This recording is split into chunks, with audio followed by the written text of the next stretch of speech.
Arkadaşlar şuna bakın. Yerinde araba aldım. Şuna baksanıza.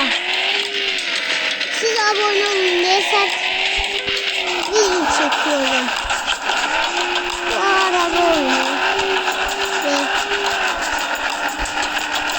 şuna bakın şuna.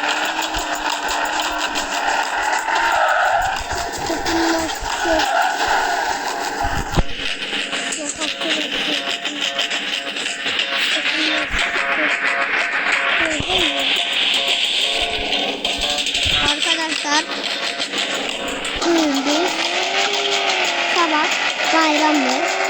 Bunu unutmayın. Sabah bayramı olan da yarın süslemeler başlıyor. Vallahi billah. Biz elemeye başlamışız. Oğlum yapma baba! Angırırım! Sonra angırırım. Neyse arkadaşlar. Araba almaya çalıştım. Neyse arkadaşlar. Biz işimize bakalım.